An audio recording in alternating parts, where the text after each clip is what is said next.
안녕하세요. 성공예감 이대호입니다.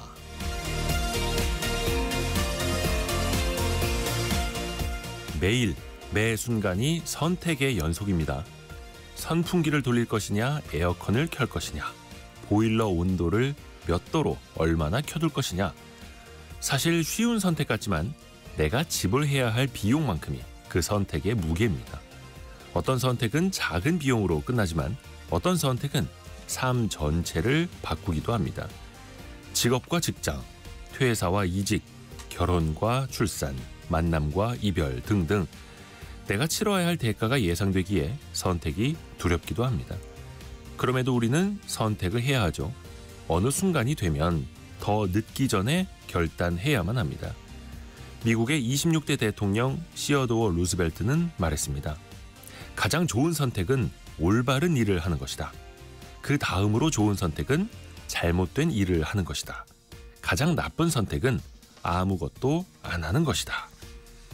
모든 선택이 완벽할 수는 없죠. 실수가 있고 아픔이 있더라도 결국 우리를 성장으로 이끈다면 그 선택은 결코 헛되지 않을 겁니다. 성공예감 이대호입니다. 시작합니다.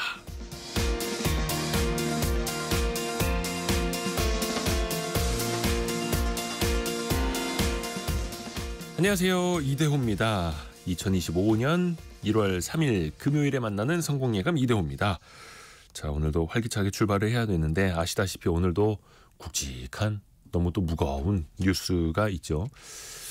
헌정사상 처음으로 현직 대통령에 대한 공수처의 체포영장이 집행이 되고 있는데요. 저희가 중간중간에 새로운 소식이 나오면 방송 중간중간에 계속해서 알려드리도록 하겠습니다.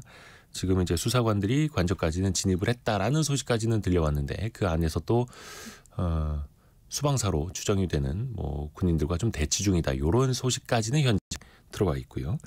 오늘 금요일이니까 원탁의 기자들과 함께 또 토론해 봐야죠. 정부가 어제 2025년 경제정책 방향을 발표했습니다. 1%대 저성장을 정부가 전망하고 있는데요. 수출부터 내수까지 과연 우리는 경제 회복을 이끌어올 수 있을지 그 대안까지 같이 한번 살펴보시죠. 여러분은 오징어 게임 2 혹시 보셨습니까? K 콘텐츠의 위상을 세웠던 오징어 게임 시즌 2로 돌아왔는데요. 말도 많고 탈도 많습니다. 또 일단은 초반에 많은 사람들의 이목을 끌고는 있는데 계약 문제라든지 수익 또 넷플릭스의 세금까지 짚어봐야 할 이슈도 많습니다. 같이 이야기 나눠주시죠. 오늘의 경제상식 퀴즈도 나갑니다. 세 글자입니다. 세 글자. 5글자도 좋고요. 대전의 한 경로당에 약 30분의 어르신이 있는데요. 막내분이 75살이시라고 합니다. 지난해 우리나라 주민등록 인구 중에서 65세 이상의 비중이 처음으로 20%를 넘겼죠. 해서 UN 기준에 따라 이것 사회로 진입했습니다. 저출생에 따라서 세계적으로 유례가 없는 속도로 우리가 빠르게 고령화되고 있죠. 고령사회보다 더 초고속으로 고령화되고 있는 사회를 뭐라고 할까요? 그 세 글자를 보내주시면 됩니다. 짧은 문자 50원, 긴 문자 100원이 드는 샵 9730이나 KBS 콩으로 참여해 주시면 되고요. 추첨을 통해서 다양한 선물 보내드리고 있습니다. 또 유튜브를 통해서도 원탁의 기자들 만나보시죠. 성공예감 이대호입니다. 자주 검색하시면 성공이 가까워집니다.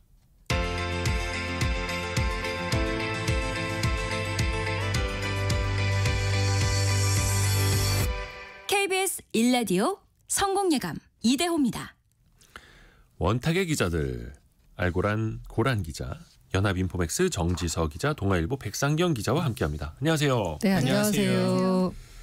원래 예정대로라면 경제정책 방향이 한 12월 말쯤 그렇죠. 나와야 되는 거잖아요. 원래 30일에 예정돼 있었죠. 네. 근데 연기가 됐고. 뭐 이런저런. 그렇죠. 지금 시국이 그렇고 참 안 좋은 소식들도 많아서 경제정책 방향이 이제 새해 어제였죠. 1월 2일에 발표가 됐는데요. 우선은 1%대 저성장을 정부가 스스로 내다보더라고요. 이 부분은 기자분은 어떻게 보셨어요? 와, 좀 약간 마음이 별로 안 좋았는데요. 네. 그 원래 전망치라고 하는 게 모든 게 경제기관과 뭐 IB들 다 내잖아요. 네. 그 가운데서 정부가 가장 긍정적입니다. 왜냐하면 정부가 내는 성장률 전망이라고 하는 건 그야말로 전망이긴 하지만 기대가 섞여 있습니다. 기대와 혹은 목표. 우리의 열심히 하자 으쌰으쌰라는 그런 의지도 섞여 있고요. 그런데 의지와 기대가 섞여 있는 이런 전망치가 1%대라는 건 사실 더 안 좋을 수 있다는 얘기거든요. 1.8%로 2025년 경제 성장률을 전망했는데 그러면 실은 그보다 더 안 줄 수도 있다. 그렇죠. 정지석 기자. 네. 한국은행도 1.9% 내다봤고 이제 KDI 같은 경우도 2.0%인데 이거보다 훨씬 낮고 그러니까 모든 기관이 예상했던 전망치보다 정부가 가장 낮게 봤다. 이거는 정말로 방금 이야기하신 대로 기대가 반영된 수치임에도 가장 낮다는 거는 확실히 1% 후반도 아니라 1% 초중반까지 떨어질 수 있다는 얘긴가라는 우려가 나올 수밖에 없는 수치였던 것 같고요. 이게 지난 7월달에 이제 정부가 내다봤던 전망치는 2.2%였거든요. 네. 근데 이거보다 0.4%포인트 낮아진 거죠. 근데 정부가 말미에 뭐라 그랬냐면 게다가 정부가 이제 올해 성장률 전망치는 탄핵 국면에 따른 영향을 고려하지 않았다라고 설명을 했기 때문에 이거는 그러면 무엇인가 이 발표는 이 숫자가 의미하는 건 무엇인가에 대해서 굉장히 많은 생각을 하게 됐던 거 아닌가. 근데 결국에는 이젠 하향 조정을 왜 이렇게 했느냐 수출 둔화 때문이다라는 이야기를 많이 했었고요. 이제 뭐 반도체 같은 이제 주력 업종의 경쟁이 너무 심화하고 게다가 트럼프 행정부 나오면서 이제 통상 정책이 지금 녹록하지 않기 때문에 결국에는 수출 증가세가 둔화할 거다. 왜냐하면 우리나라가 지금 이제 올해 경제 성장 이끌었던 수출이 전년 대비 1.5% 늘어날 거야라고 내다보고 있긴 하지만 이게 작년 같은 경우에 증가율이 한 8%가 넘었단 말이에요. 네. 그러니까 그러면 이제 전년 대비로 증가폭만 따져봤을 때 80% 넘게 줄어드는 거기 때문에 굉장히 심각한 상황이다. 이게 정부의 입장이었고요. 또 이제 그 이달 출범하는 트럼프 행정부의 어떤 보호주의 정책이 굉장히 강도 높게 나올 걸로 예상이 되면서 이거보다 수출이 더 줄어들 수 있다. 이런 부정적인 시각이 더 많아서 굉장히 무거운 마음으로 봤습니다. 사실은 또 그런 부분도 많이 작용을 하는 것 같아요. 정부가 물론 이제 중장기적인 시각을 가지고 뭐 여러 가지 경제 정책 방향이나 뭐 이런 정책들을 좀 세워야 되는 것들은 맞는데 사실은 지금 우리 상황, 우리 지금 공무원들이 그걸 할 수 있는 상황은 사실 또 아니잖아요. 지금 중장기를 얘기하는 것도 사실 고지고대로 들리기도 사실 어려운 측면이 있고 그래서 할 수 있는 선에서 일단 하는 여러 가지 정책들을 내면서 그에 맞는 그런 경제 지금 전망까지도 같이 가고 있는 것들이 아닌가 그런 생각들도 하게 되고요. 네. 세부적으로 좀 하나씩 뜯어볼게요. 사실 그동안 우리 경제의 버팀목은 누가 뭐래도 수출이었는데 앞에서도 정지석 기자가 이야기를 한 것처럼 수출 환경이 일단은 안개가 자욱하게 낀 상황이잖아요. 안개등을 켜고 조심스럽게 가야 하는데 물론 2024년에는 연간으로 사상 최대 수출을 기록을 하고 무역 흑자도 좋았습니다만 트럼프 등장 이후에는 어떻게 될 것인가. 근데 정부 입장에서도 스스로 경상수지를 낮춰서 봤어요. 보수적으로 볼 수밖에 없는 환경이라는 거고요. 이거는 어떻게 우리가 낙관할 수는 없는 환경이라 하더라도 어떻게 좀 개선할 수 있는 방안 같은 건 없겠습니까? 네, 앞서 말씀하신 것처럼 상황이 녹록지 않은 게 지금 너무 커가지고요.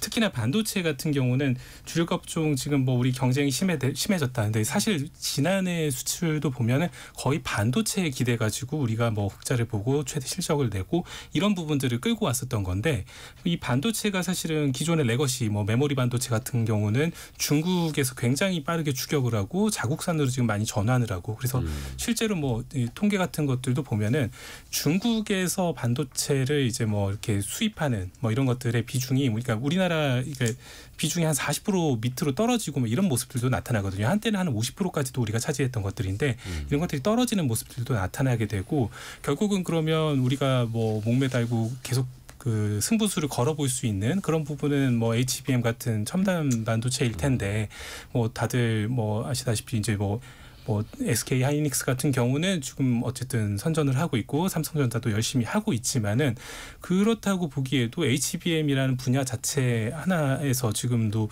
삼성도 사실 조금 아직 돋보이는 실적을 못 내고 있는 상태잖아요. 그런 부분들도 있는데다가 워낙 지금 대만 업체들 실적이 좋아요. 그래서 이런 부분들 다 감안을 하게 되면은 지금 레거시는 쫓겨오고 있고 그리고 그 지금 가격 경쟁력 측면에서도 우리가 조금 밀리고 있는데 이 첨단 반도체 이것도 우리가 지금 뭐 승리를 장담하기가 어려운 상황이고 어찌 보면 과제들이 굉장히 많이 남아 있다는 말이죠. 그래서 결국 이렇게 보면 반도체 수출이 어렵다라고 우리가 이제 뭐 다들 이제 요약하면 그렇게밖에 안 되는 말들인데 그렇게 되면 당연히 우리나라 수출 크게 영향을 받을 수밖에 없고 특히나 트럼프 행정부 들어와서 지금 보편 관세 60% 이게 뭐 사실 그 완전히 그대로 다 적용이 될 거다라고 보는 분들이 그렇게 많지는 않죠. 사실 실제 적용되는 과정에서 언제 어떻게 어느 정도 강도로 될 것이냐 이런 부분에 대해서는 말씀 많이 하시지만은 그럼에도 불구하고 트럼프 행정부가 관세라는 것을 굉장히 큰 무기로 사용한다. 뭐 이거는 그 기정사실이고요. 그렇게 되면 우리나라 뭐 기업들 같은 경우는 결국은 수익성 악화부터 시작해서 이제 생산 라인 공급망 조정 이런 부분들 다 감안을 하게 되면 수출 뭐 어렵다. 뭐 이거 결론은 사실 그렇게밖에 안 나올 것 같습니다. 지금. 그러게요. 지금 세계 각국이 특히 이제 미국을 필두로 해서 보호무역 관세 장벽을 쌓아 올리고 있고 그 관세 장벽이 얼마나 높아지느냐뿐만이 아니라 또 어디에서 또 얼마만큼 또 생기느냐 이것도 고민거리고 그래서 정부가 4대 핵심 과제를 제시를 했는데 그중에 하나가 통상 환경에 대응하겠다라는 거였거든요. 이게 방법이 있을까요? 반도체 같은 경우는 사실 단순 비교는 어렵지만 미국 같은 경우는 칩스법 내놓으면서 자국 우선주의, 그러니까 미국 보호주의를 했잖아요. 근데 이제 이것과 비교할 건 아니지만 결국에 주력 산업에 대한 지원은 맞춤형으로 진행할게라는 게 정부의 입장인데 뭐 지금 최대 수출 품목 이 반도체 같은 경우에는 결국에는 주도권을 확보를 계속 해야 되니까 네. 반도체 특별법을 제정하겠다 이거거든요. 근데 이제 결국에 그 내용이 뭐냐 기반 시설이나 연구 개발에 돈 더 지원해주고 그다음에 재정이나 세제 지원을 강구하겠다. 근데 이제 반도체 기업의 투자세액 공제 같은 공제율 상향해주고 그다음에 저금리의 정책금융을 조단위 14조 원가량 풀겠다고 하고요. 그리고 또 뭐 반도체 그 2차 전지 같은 경우에는 미국 같은 신행정부 출범으로 인해서 이제 인플레이션 감축법 혜택의 축소가 어느 정도 예상이 되다 보니까 어떤 대미 통상 대응 체계를 좀 구축을 해서 이걸 돕겠다. 결국에는 재정을 좀 이쪽 그러니까 사업으로 좀 풀겠다라는 얘기 같은데 근데 이게 과연 충분한 규모로 지원이 될 수 있을지 그것도 굉장히 불확실하고요. 그렇죠. 뭐 반도체 같은 경우만 하더라도 미국에서 보조금을 주는 뭐 조단위랑 그렇죠. 우리나라는 조금 그래봐야 뭐 이렇게 세액공제, 설비 투자에 따른 세액공제 조금인데 우리는 간접 지원이지만 미국 같은 경우는 직접 지원인 거잖아요. 그렇죠. 게다가 또 비교가 되지 않는 수준. 네. 실제로 내용 나온 걸 보면 이 4대 핵심 정책 해가지고 막 통상 환경 불확실성 대응 뭐 이렇게 하고 나왔는데요. 거의 보면 사실 맨날 보던 재탕이에요. 내용들의 네. 제 반복이고요. 익숙하죠. 네, 네. 그냥 뭐 무역금융 지원 규모가 뭐 한 5조 원 정도 늘었다. 그래서 360조 원이다. 역대 최대다. 사실 근데 뭐 1조 늘리든 1,000만 원 늘리든 역대 최대를 하는 거는 뭐 작년에 비해서 이제 플러스를 하면 되는 것들이고 사실 그 안에서 이제 프로그램들이 뭐가 엄청나게 달라졌느냐를 봐야 될 텐데 사실 그런 것들이 잘 안 보이는 데다가요. 또 이제 전문가들 많이 지적을 하시는 게 또 트럼프인데 이게 트럼프 행정부 출범에 대해서 우리가 정부의 차원에서 어떻게 이런 통상 관세 장벽에 대해서 어떻게 대응을 하고 이런 부분에서 수출 기업들이 어려움을 겪게 되면은 우리가 마이크로하게 이런 지원을 하겠다 뭐 이런 부분들을 좀 더 특화해서 강화해서 이렇게 밝혔으면 모르겠는데 그런 부분도 사실 조금 잘 안 보인다. 하던 것들 위주로 얘기를 하는 것 같다. 이런 부분들이 사실 대응을 제대로 하고 있느냐. 사실 네, 이 그런 경제 부분인 정책 방향이라는 게 종합 정책이죠. 네. 그래서 이거를 주도하는 것도 기획재정부 종합 정책과여서 어떻게 보면 기존에 나왔던 거를 다 긁어 모아서 한 방에 수십 페이지짜리 보도 자료를 내는 거긴 한데 그래서 농담으로 이렇게 서랍 저기 밑에 있던 걸 이렇게 꺼내가지고 다시 만든다라는 얘기도 있잖아요. 제가 여기서 본 것 같다라고 궁금해가지고 AI 시대 아닙니까? 챗 GPT에다가 물어봤습니다. 24년도 경방과 25년 경방의 공통점과 25년 경방에서 주목할 만한 점을 알려줘라고 이렇게 부탁을 했어요. 챗 GPT가 내놓은 공통점은 그냥 늘 보던 거라고 했고요. 제가 약간 보면서 조금 자조적인 웃음이 나왔던 게 뭐냐면 주목할 만한 점을 알려줘라고 하면서 했더니 답이 나온 주목할 만한 점이 모두 다 안 좋은 겁니다. 성장률 전망 하향 조정. 수출 증가세 둔화 예상, 민간 소비 및 투자 부진 완화 노력, 그다음 물가 안정 목표 유지 다 안 좋은 것들에 대해서 안 좋은 것들은 안 좋은 것들이다. 혹은 안 좋으니까 대응하겠다. 이런 거였거든요. 사실 뭐 인공지능 뭐 이렇게 챗 GPT 같은 것도 세상에 나와 있는 데이터를 학습을 해서 답변해 주는 거다 보니까 세상에 나와 있는 데이터가 안 좋은데 어떻게 좋은 얘기를 해주겠습니까? 일단 근데 또 우리 입장에서도 수출이 좀 둔화가 되면 이게 또 생산으로, 투자로, 고용으로, 소비로 연쇄적으로 또 악영향을 줄 수밖에 없잖아요. 근데 일단 정부가 핵심 과제 중에 하나, 민생 경제를 이제 회복시키겠다라고 내놨습니다. 수출이 둔화되는 상황에서 민생 경제는 어떻게 회복하겠다는 걸까요? 저는 두 가지를 봤는데요. 하나는 일단 쓸 수 있는 올해 예산이 있잖아요. 예. 어쨌든 1분기에 몰아서 왕창 쓰겠다. 일단 당겨서 집행하겠다. 당겨서 다 집행하겠다. 그러니까 세출 예산이 보면 574조거든요. 이 중에 431조, 75%를 상반기에 쓰겠다라는 건데 그 가운데서도 276조를 48%예요. 절반입니다. 1분기에 다 쓰겠다는 거예요. 그러니까 일단 다 이런 말씀 안 되지. 다 쏟아부어서. 네, 죄송합니다. 거기서 다 잘못 쏟아부어서, 다 쏟아부어서 내수에 온기를 불어넣겠다라는 거고요. 그다음에 두 번째가 제가 본 게 이게 과연 내수 민생경제 회복 대책인지 모르겠는데 어쨌든 간에 깨알 감세. 예, 예를 들면 5월 만료되는 다주택자 양도세 중과 유예 기간 그거 이제 더 연장하고 종합부동산세 1세대 1주택자 특례 적용 지방 저가주택 대상 공시가격 3억에서 4억 원 이하로 확대. 이런 깨알 감세로 조금 내수 살려보겠다라는 건데 제가 느끼기에 과연 살릴 수 있을지 잘 모르겠습니다. 그래서 사실 또 그 예산 집행을 좀 상반기나 1분기에 조기 집행할수록 좀 풀리는 돈이 좀 많이 있으니까 그 영향을 긍정적으로 받을 수 있다 하더라도 어떻게 보면 이걸 조삼모사를 조사모삼으로 하는 거 아니에요? 뭐 요 차이일 수도 있을 텐데 그럼 또 이제 하반기는 어떻게 해야 될 것이냐? 하반기는 추경해야죠. 그래서 사실 올해 예산이 그다지 많이 늘어났던 것도 아니고 국회 논의 과정에서 한 4조 1천억 원 정도 또 감액되기도 했었고 추경에 대해서는 어떻게 이야기가 나왔습니까? 어제 경제정책 방향 이야기가 나오면서. 그러니까 사실 기재부에서는 추가 경기 보강 방안을 강구하겠다라는 게 정확하게는 최상목 권한대행의 워딩인데 이걸 당연히 다들 이제 추경을 하겠다라는 걸로 받아들였는데 또 기재부에서 아니라고는 했습니다. 그거는 아니고 다른 방안이다. 일단 이렇게 추경 편성은 아직은 아니지만 추가적인 방안을 강구해 보겠다. 강구하겠다. 근데 사실 이렇게 예산을 조기에 집행을 하겠다라는 것 자체가 추경을 염두에 두지 않으면 사실은 또 성립하기 좀 어려운 얘기이기도 하거든요. 이 정도 강도를 땡겨 쓰겠다라는 것들은 사실 그래서 추경은 뭐 앞으로 당연히 뭐 가야 될 수준이다 이렇게 지금 얘기가 되고 있고 이 과정에서 뭐 이창용 총재나 뭐 여러 지금 정부 관계자들이 어쨌든 거기에 힘을 보태는 얘기들을 좀 하고 있잖아요. 그래서 아마도 추경은 어쨌든 뭐 조만간 진행이 되지 않을까라는 생각이. 그 필요성에 대해서 기자분들은 어떻게 생각하세요? 올해 추경을 좀 더 편성을 해야 될까요? 예산은? 해야 될 거라고 봅니다. 어쨌든 내수를 지금 진작을 시켜야 되는 거 맞고 진작을 위해서는 돈이 필요한 게 맞고요. 경기 하방 압력이 커진 상황에서 예산안을 이렇게 약간 이른바 적게 잡으면 성장률 자체가 낮을 수밖에 없잖아요. 개인과 그러니까 가계와 기업과 정부가 이끄는 그 세 개의 발인데 그중에서 그나마 움직일 수 있는 여력 있는 건 정부밖에 없다라고 보고 있거든요. 그래서 추경을 해야 된다라고 저는 개인적으로 생각합니다. 저희가 내일이네요. 별책부록 2025 한국경제대전망 이야기를 할 텐데 거기에서도 이제 출연하신 분이 이야기하기를 우리나라는 가계부채 비율, 기업부채 비율이 다 GDP 대비 100% 넘었는데 정부 부채 비율만 50% 선. 그러니까 정부가 가장 건전한 좋게 보면 뭐 재정 여력이 있는 나라.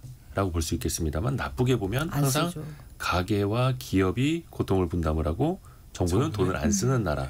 물론 이제 이거는 관점에 따라 다를 수는 있겠습니다만 소비 심리를 되살린다 하더라도 이게 소득이 늘거나 저축한 금액이 많거나 물가가 좀 진정이 되거나 노후나 자녀 교육에 대한 걱정이 좀 낮아지거나 이래야 우리가 소비도 좀 늘릴 수 있을 텐데 근본적인 거는 뭐 크게 변하기는 어렵고 좀 그래서 미시적인 걸로 한다는 것 아닙니까 정부도?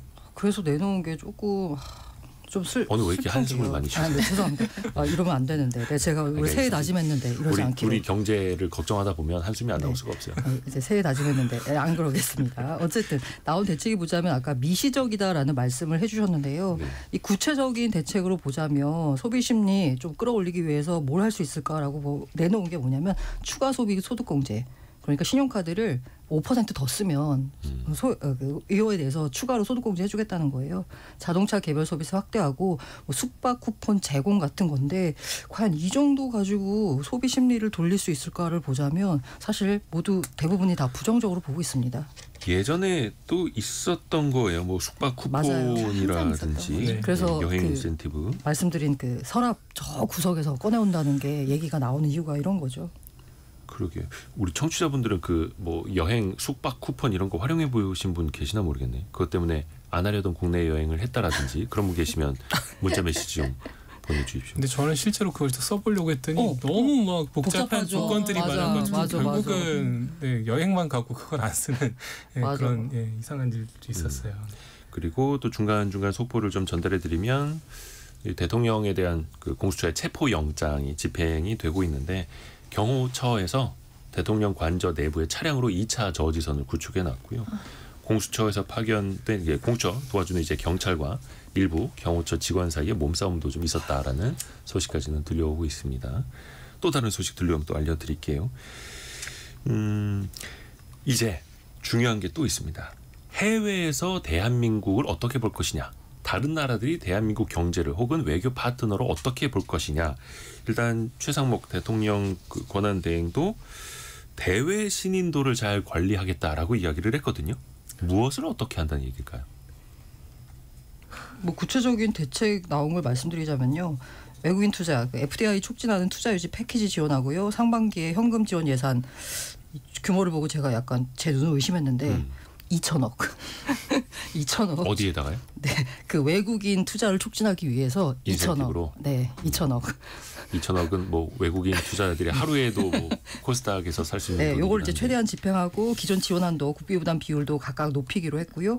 환율 변동 요 부분이 조금 약간 말이 나오는 것 같더라고요. 환율 변동성 줄이기 위해서 국민연금 외환수합 한도를 500억 달러에서 600억 달러로 확대하고 만기도 연장하면서 뭐 한다라고 했는데 그러면서 이 대책이 다 이게 환율 시장 안정을 위해서인데 이 국민연금 나오면 사실 국민들 입장에서는 나의 노후 자금을 갖다가 끌어 쓰는 거 아니냐라고 좀 걱정을 하게 되거든요.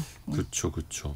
근데 일단은 국민연금 입장에서는 이제 뭐 달러 해지라고도 하는데 해외에 투자하는 만큼 달러를 국내 시장에 조금 팔아서 환 변동성을 좀 고정시켜 놓는 이런 니즈도 필요성도 좀 있을 테고요. 그러니까 어제 보니까 그 한국은행 총재도 그런 얘기를 했더라고요. 국민연금의 환 해지 물량이 나올 거다. 그러니까 국민연금이 달러를 시장에다가 더 팔 수 있다라고 살짝 흘리면서 시장 안정 조치를 좀 하더라고요. 그래서 1,460원대 후반까지 내려왔죠, 환율이.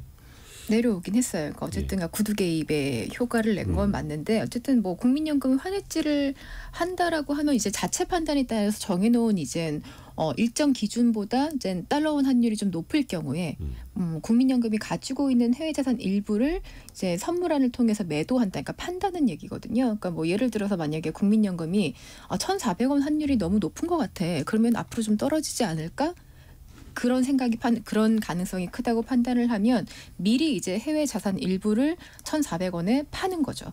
그러면 실제로 나중에 달러가 1,300원대로 떨어지면 국민연금은 이제 그만큼 차익을 일단 보는 거고 그걸로 시장에 나온 달러 매도 때문에 이제 환율이 좀 낮아지는 수급에 의해서 환율이 좀 낮아지는 효과를 기대할 수 있다. 이게 이제 정부의 이렇게 설명이었는데 뭐 선물한 매도뿐만이 아니라 이제 지금 국민연금이 이제 외환당국이랑 지금 외화스와프 계약도 지금 체결을 한 상태니까 뭐 국민연금이 어떻게 해외 자산을 매입에 필요한 달러를 이제 외환당국이 국민연금에 직접 공급하는 작업도 이제 좀 시작이 되면 시장의 수급이 좀 풀릴 거다. 그렇죠. 그러면서 환율이 좀 안정될 수 있다라는 얘기인데요. 그러니까 달러 수요가 감소하면서 역시 그러니까 환율에 좀 하방 압력이 가해지면은 좀 유리하지 않을까라는 얘기를 한 건데 근데 글쎄요. 이게 이것만으로 과연 뭐 환율이 지금 안정될 수 있는 상태인지. 이것 역시 당장의 네. 이야기죠. 당장. 그러니까 한국은행과 네. 국민연금이 통화 스와프를 맺었다라는 건 국민연금이 해외 투자를 하기 위해서 해외 자산을 사기 위해서는 달러가 필요한데 맞아요. 그걸 이제 시중은행에서 사면 환율이 자꾸 올라가니까 오르니까. 시중은행에서 사지 말고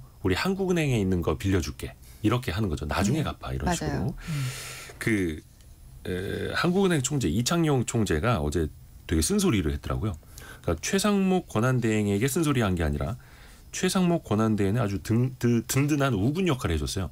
그러니까 한마디로 말하자면 국무위원들 즉 장관들을 향해서 고민 좀 하고 말아라, 생각 좀 하고 말아라라고 쏘아붙였던데요. 그 시무식에서 이제 나온 발언이었는데 이제 최대행에 대해서 이제 여러 가지 비판이 있는 것으로 알고 있다라고 하면서 이제 결국에는 이제 최대행이 헌법재판관 2명을 임명한 데 대해서 여당은 물론 이제 국무회의에서 이제 비토 발언이 좀 나왔다고 하잖아요. 그래서 그 얘기를 듣고 이제 비공개로 회의가 전환된 이후에 국무위원 일부가 이제 뭐 고성이 좀 오가면서 결국에 최대행이 눈물을 흘렸다 뭐 이런 이야기까지 좀 나오니까 거기에 대한 이야기를 해주신 것 같은데 이제 일부 국무위원에 대해서 이창용 총재가 우리 경제 운용은 정치 프로세스와 분리돼서 간다. 걱정하지 말아라. 이 얘기를 지금 해야 되는 사람들이 아니 최대행을 비난하면서 그 메시지를 어떻게 전달할 거냐. 그러니까 고민 좀 하고 말해라. 이 이야기를 한 걸로 보고요.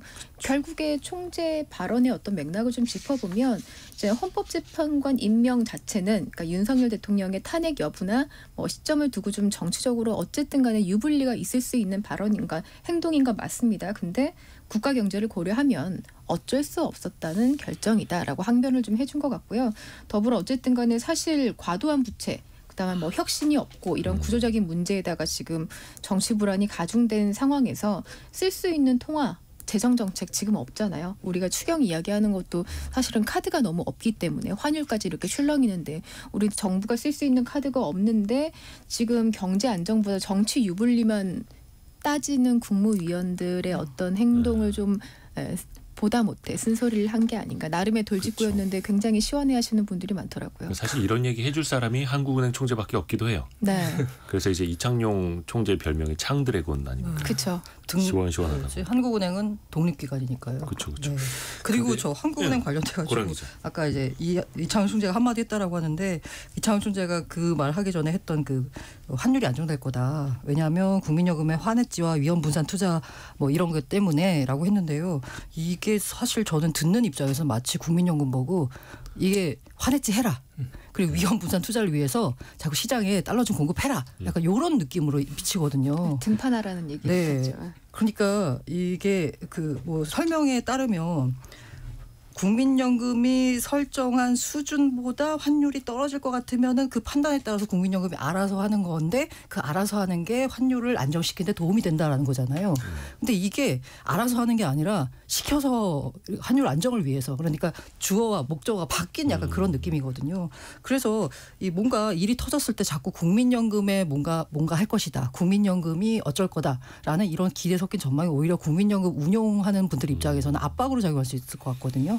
이런 발언 좀 자제했으면 하는 바람이에요. 국민연금 어쩌라. 그런 이야기를 한국은행 총재니까 할 수 있었던 거고 사실 어떻게 보면 그만큼 또 반대로 뒤집어서 보면 우리나라 지금 외환 시장 환경이 또 그렇게라도 안 하면 위험하다라는 신호일 수도 있겠고요. 어제 그 이 총재가 했던 말씀 중에 또 기억해야 될 부분 중에 하나는 이제 저성장 위험이 너무 있으니까 기민하게 통화 정책을 운용하겠다라는 워딩도 있었거든요. 근데 그거는 결국에 이제 선제로 금리 추가로 내릴 수 있어라는 가능성이었던 거고 그럼 이번 달에 금리 3번 연속으로 내릴 수 있어? 라고 질문을 했을 경우에는 11월 달에 결정했던 것처럼 금통위 3, 4일 전까지 데이터를 조금 더 지켜봐야 한다. 그러니까 신중하게 하겠다라고 하면서도 어느 정도의 가능성은 열어놨다. 그러니까 이례적인 조치도 가능하다. 이렇게 약간 시그널을 준 게 아닌가.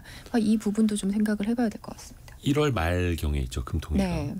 근데 지금 우리나라 경제 상황으로 봤을 때는 또 금리를 내리기도 쉽지 않죠. 그러니까 많이 내려서 내수를 좀 부양을 해야 하는데 또 외환 환경이라든지 가계부채라든지 또 이런 게 맞물리면은 고민을 더 깊이 할 수밖에 없는 거고요. 그 4대 과제 이야기를 해봤습니다. 경제정책 방향, 민생경제 회복, 대외 신인도 관리, 통상 환경에 대응하는 것, 또 산업 경쟁력 강화 이야기도 있었고요.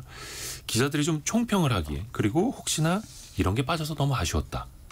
이런 걸 더 했으면 좋겠다라는 의견이 있을까요? 우리가 뭐 정책 당국은 아닙니다만.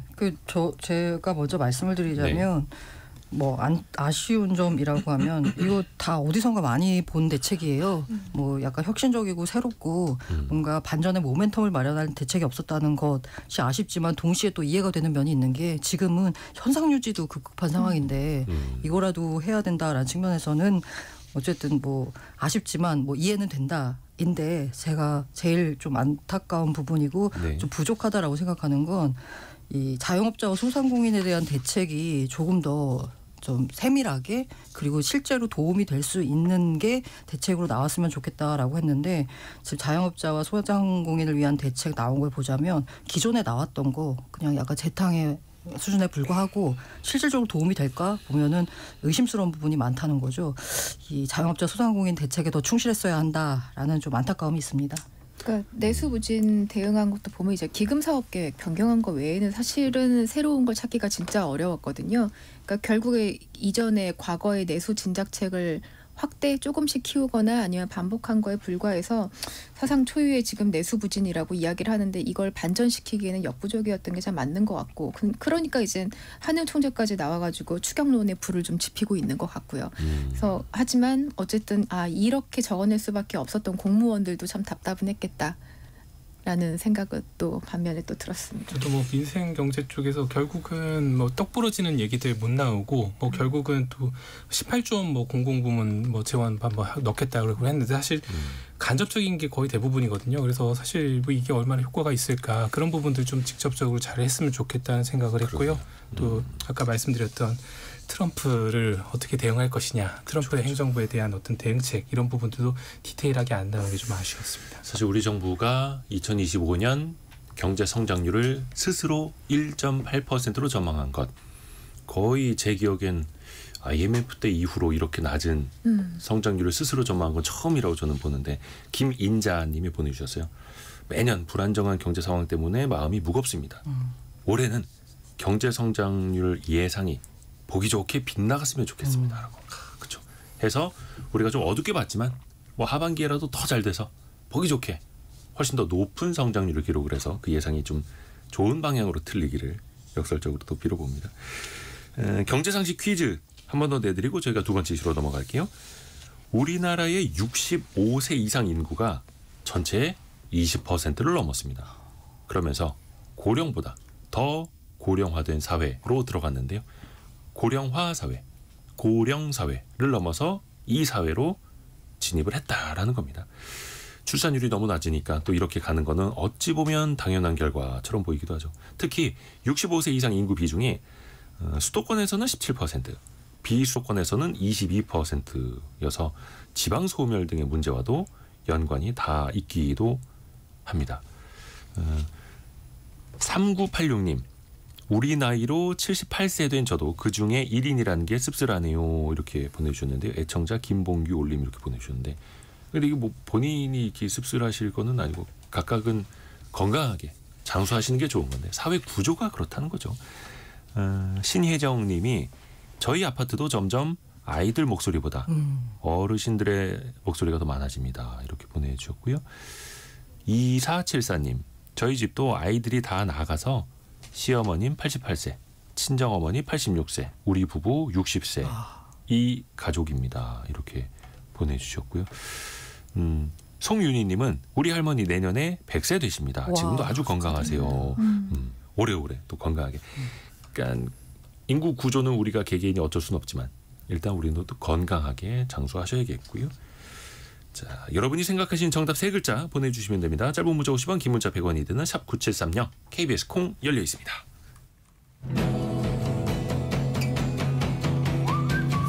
오늘의 움직임에 주목하고 세상의 흐름을 놓치지 않습니다.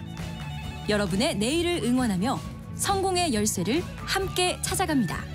성공예감 이대호입니다.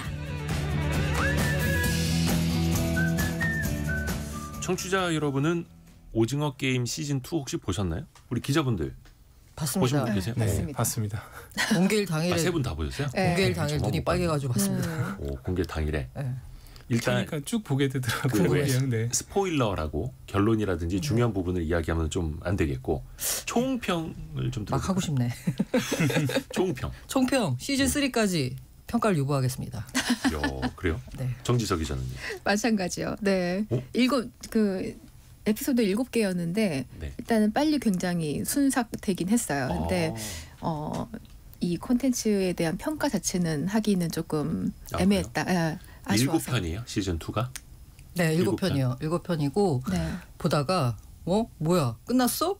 라고 하는데 끝났어요. 나중에 알고 보니까 내년 상반기 6월인가요? 시즌 3 공개되기로 했고요. 많이 찍어놨나 보네요. 이미 촬영은 마쳤고 네. 편집 후반 작업만 하고 있는 상태고 그 평가를 유보하겠다고 한 이유는 시즌 2만 놓고 보자면 사실 시즌 1에 훨씬 못 미치는 기대에 못 미쳤다라는 생각이 드는데 이게 그냥 여기서 끝난 게 아니라 이른바 이제 떡밥 회수도 하고 거기서 했던 의미가 뭔지 뭐 이런 것들이 다 시즌 3에 드러날 거라고 기대를 해보기 그 때문에 시즌 3가 내년이 아니라 올해. 올해. 아, 네, 올해요. 올해. 2025년 올해 네. 상반기에 시즌 3가 그러면 이 텀이 굉장히 좁은 거네요.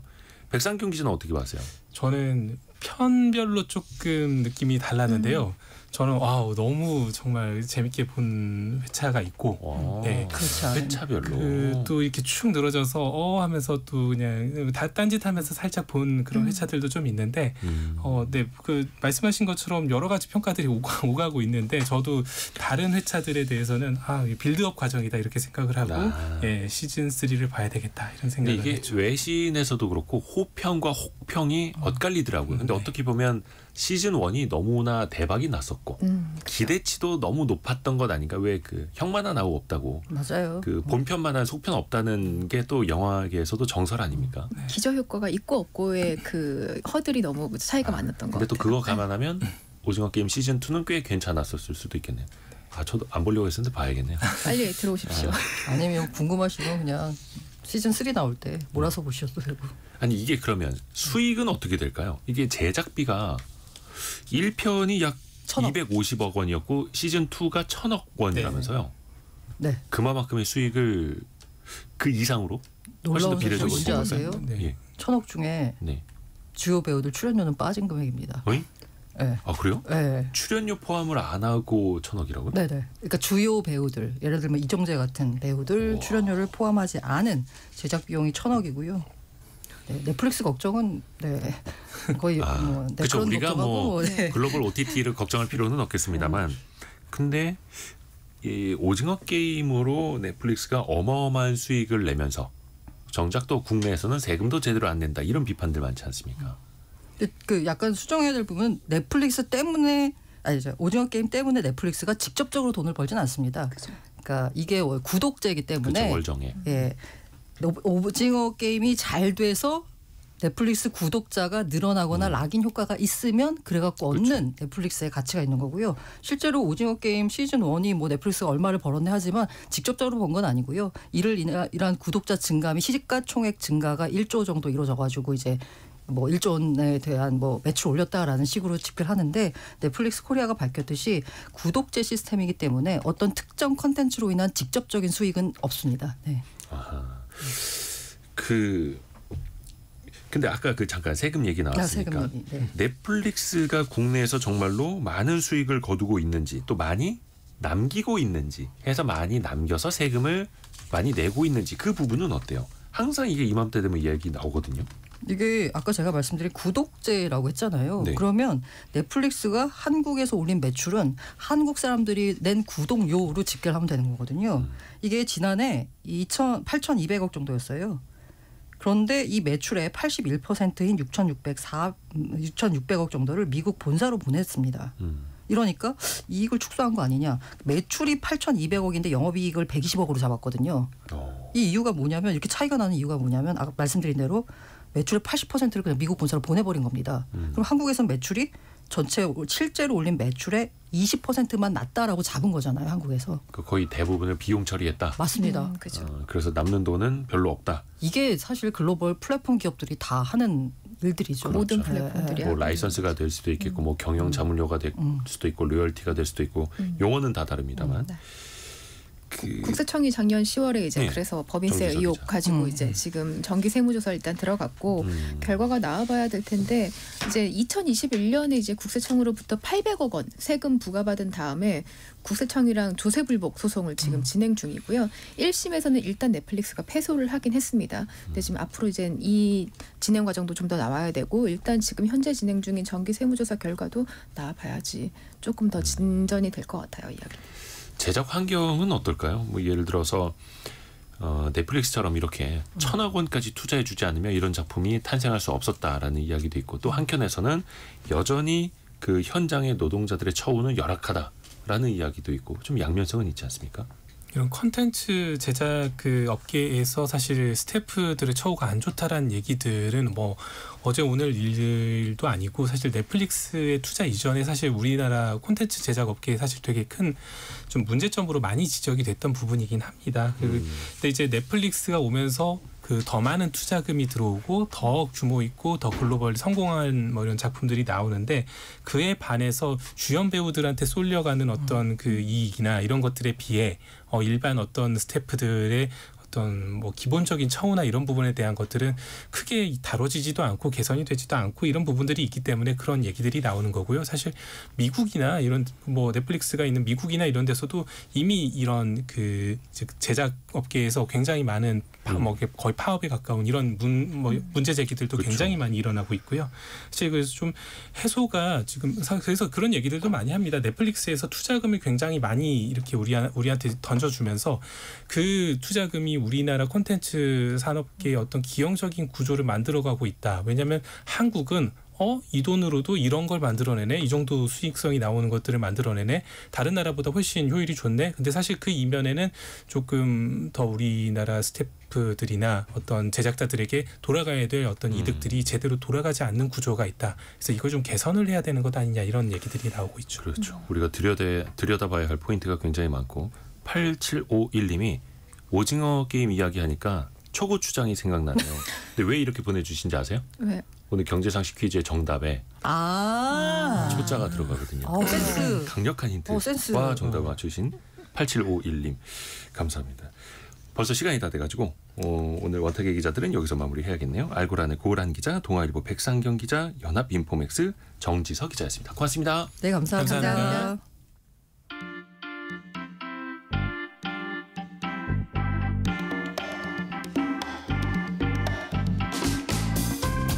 지금 여러분께서는 KBS 1라디오 성공예감 이대호입니다를 듣고 계십니다.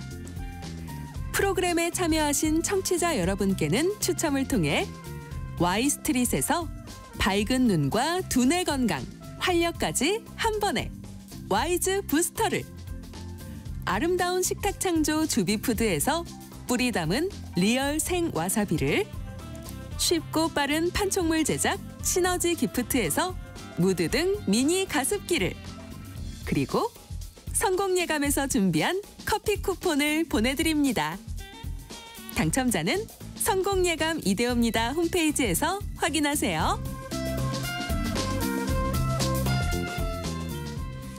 잠깐 한 가지 또 속보를 말씀드릴게요. 그 대통령에 대한 그 체포영장이 집행이 되고 있는데 경호처가 관저 내부에 차량으로 2차 저지선을 구축했다. 그리고 합참에서도 밝힌 게 있는데 그 군부대가 아니라 경호처가 지휘하는 경호부대다. 이런 설명이 나왔고요.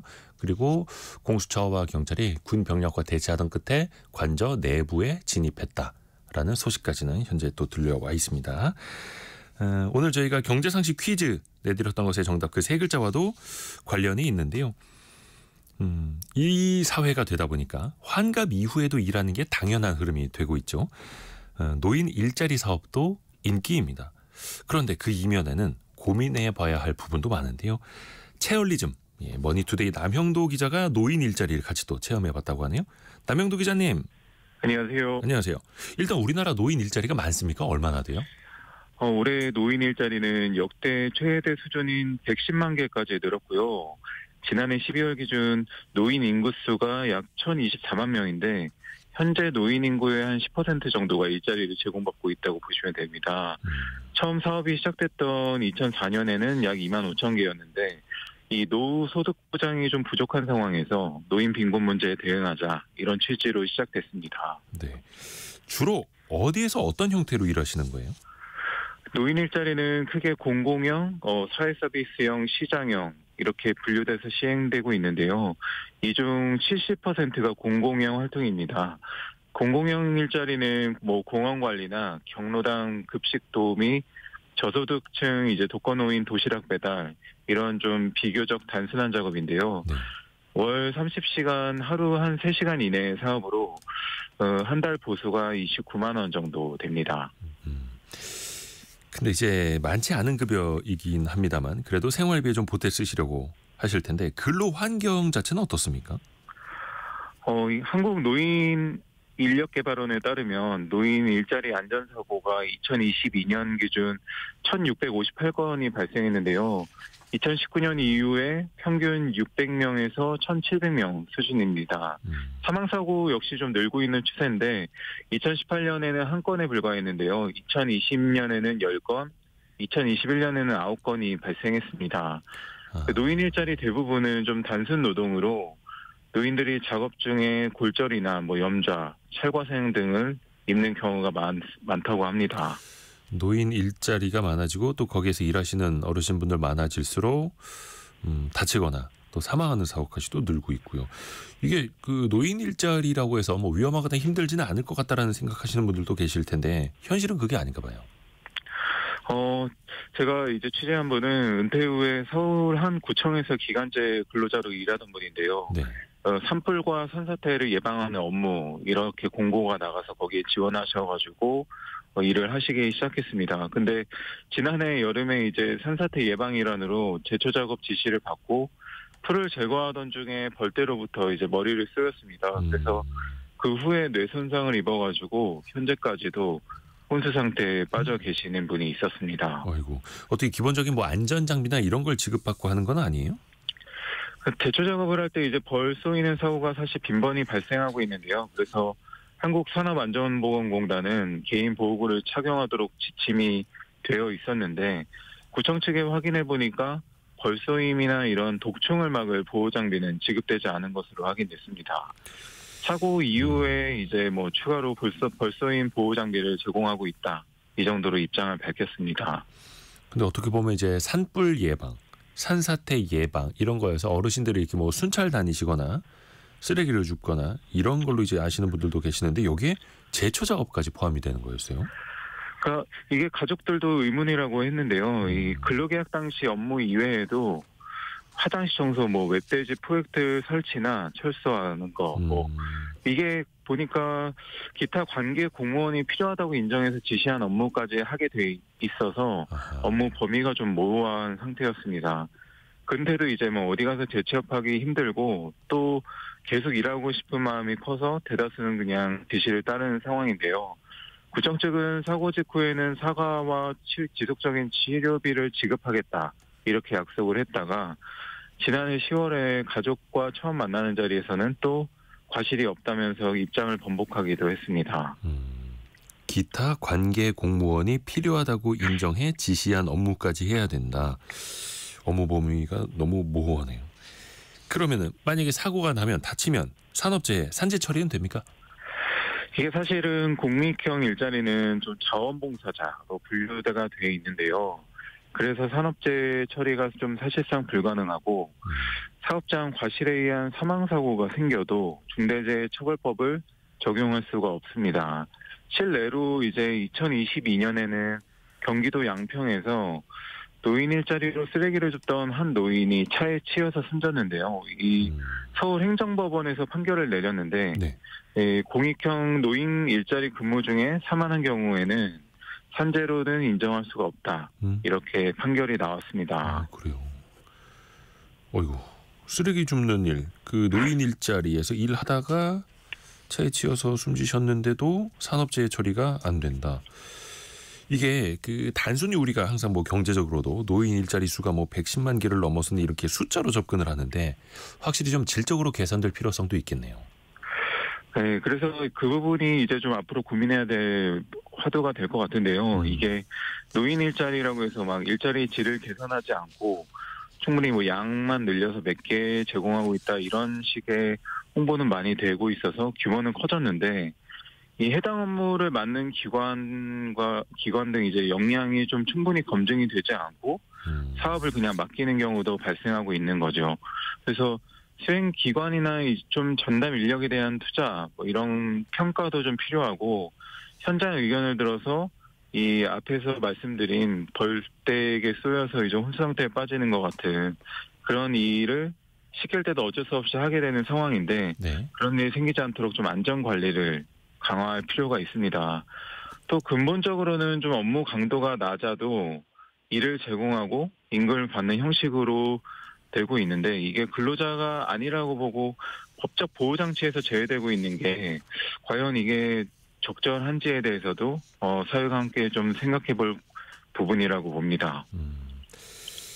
그러니까 그 노인 일자리 많아질수록 노인 취업률도 올라가고 전체적인 뭐 고용률 숫자도 올라가는 걸로 보이는데 사실상 그 내부에서는 질적으로는 개선이 되질 않고 있고 또 현장에서는 또 이렇게 위험한 상황에 놓이시는 분들도 계시는 거고요.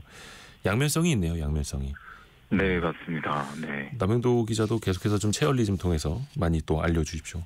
머니투데이 남형도 기자였습니다. 고맙습니다. 네, 감사합니다. 감사합니다. 그 경제상식 퀴즈의 정답도 조금 전에 남영도 기자랑 이야기했던 그 맥락이 또 이어지는 이야기이기도 합니다. 1737님이 저는 부산이 고향인데 진짜 지하철은 80%가 어르신입니다. 노인과 바다예요. 라고 또 이렇게 이야기를 해주셨고요. 6676님 목동 달마을 공원 지나가는데 60대 아주머니께서 이대호 기자님 방송 들으면서 열심히 산책하시네요. 스피커로 해놓으셨나 보네요. 감사합니다. 감사합니다. 8764님은 제 주변에 75 되신 분들 올해 노인 일자리에 나이 많다면서 탈락했습니다. 자존심 상한다. 쓸모없는 사람이냐며 자조하고 삶의 의욕이 떨어진다고 하시네요. 그러실 필요 없습니다. 본인의 삶의 의욕을 또 거기에서만 의미를 둘 필요는 없죠. 저희가 2부에서는요. 뿌리 깊은 제조업 시간으로 돌아옵니다. 곽재식 작가와 함께 따뜻한 열선 이야기 2탄으로 돌아옵니다. 또 이렇게 많이 또 들으시면 존재감도 더 올라갑니다. 뉴스 들으시고요. 10시 5분에 금방 다시 뵙겠습니다.